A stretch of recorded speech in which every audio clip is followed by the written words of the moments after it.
Hello everyone. Welcome back for our history. Lesson number 5, Kingdoms, Kings and an Early Republic.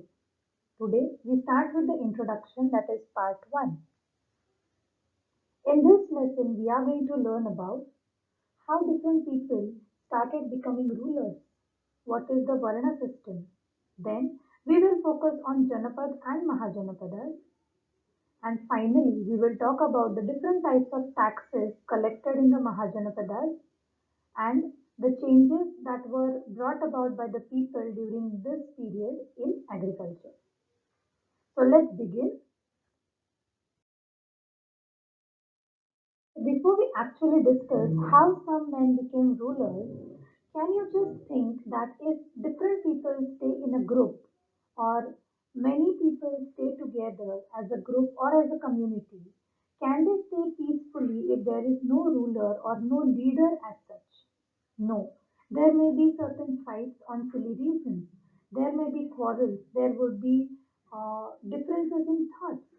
So, in order to bind these communities or people together, we need some person who is a leader or a ruler.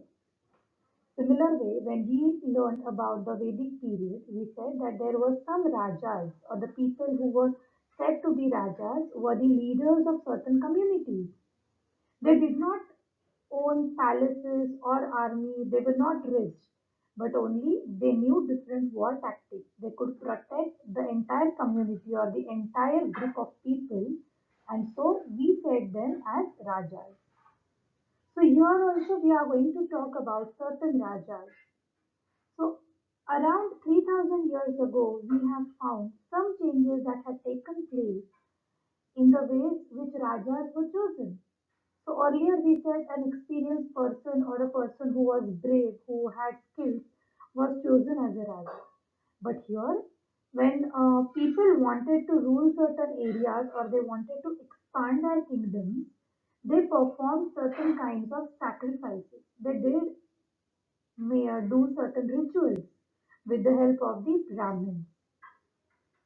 For example, we are going to learn about the Ashwamedh or the horse sacrifice, which was one of the rituals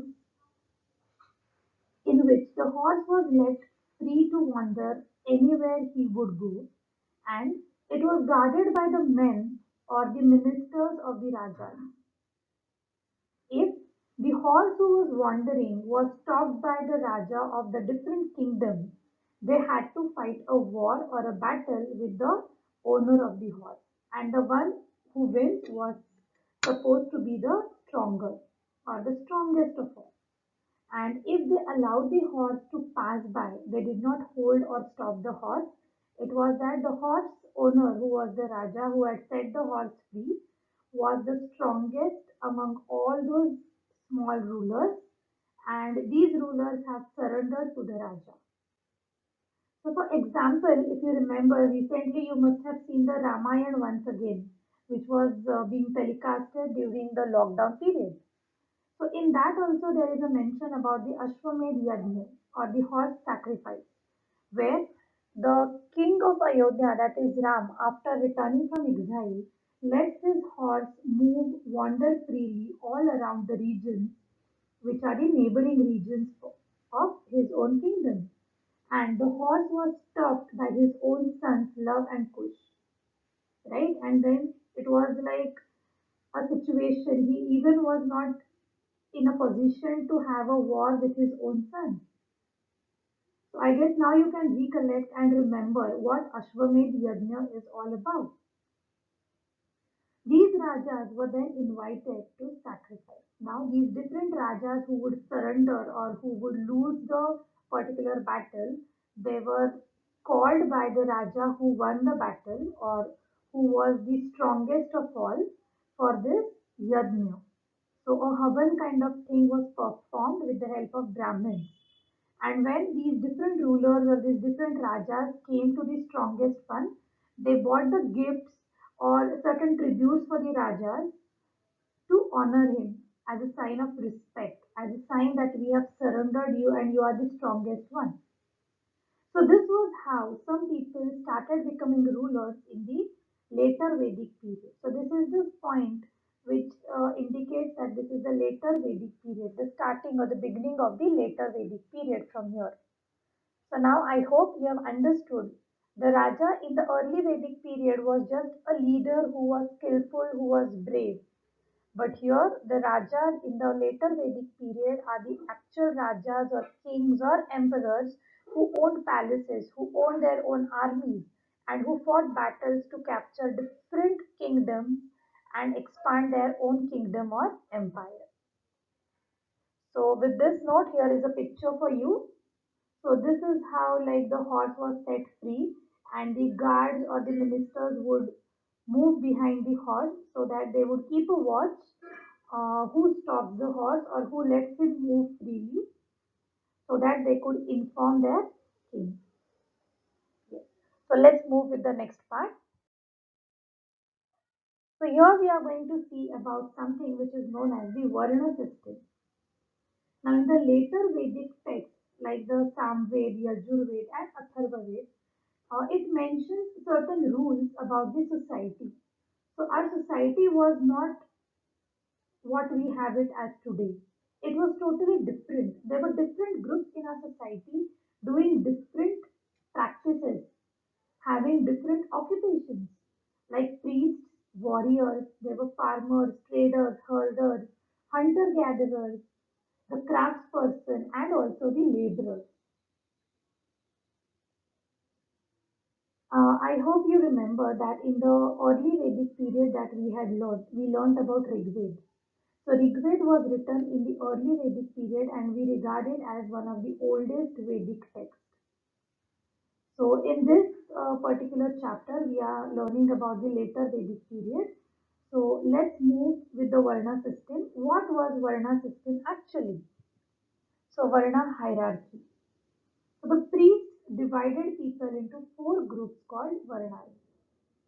Each Varna had a different set of functions or they followed different occupations. Now, here are some of the Varnas which were very important during these later Vedic or the early Vedic period. So, the first or the topmost position in the society was given to the Brahmins. So, the Brahmins had to study, teach Vedas, and they had the whole and soul right to perform sacrifices or get the sacrifices done. So, the Brahmin community could learn teach the different Vedas, that is, how the society should be there, and they would also have the right to perform the sacrifices. So they were regarded as very important people in the society. Next to that, the second important group or the Varna was the Kshatriya. So Kshatriya were the people who were very brave, who were very powerful, very strong, with a good physical build, and they were generally people who would fight battles and protect the community. So, different soldiers, warriors, and the rulers are generally categorized as Kshatriyas. Later, after Kshatriyas, we have the third Varna, which is the Vish or the Vaishyas. So, the group of farmers, herders, traders, hunter gatherers, or craftspersons, they were categorized or included in this particular Varna. Most importantly were the traders and the farmers.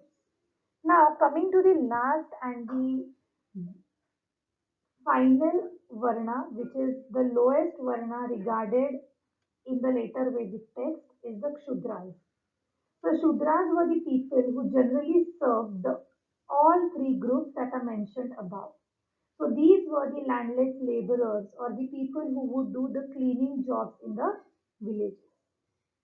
Now, just to tell you one more thing is that in the early Vedic period we had such kind of Varna system, but it was based on occupations, right? As here also you can see these are occupations.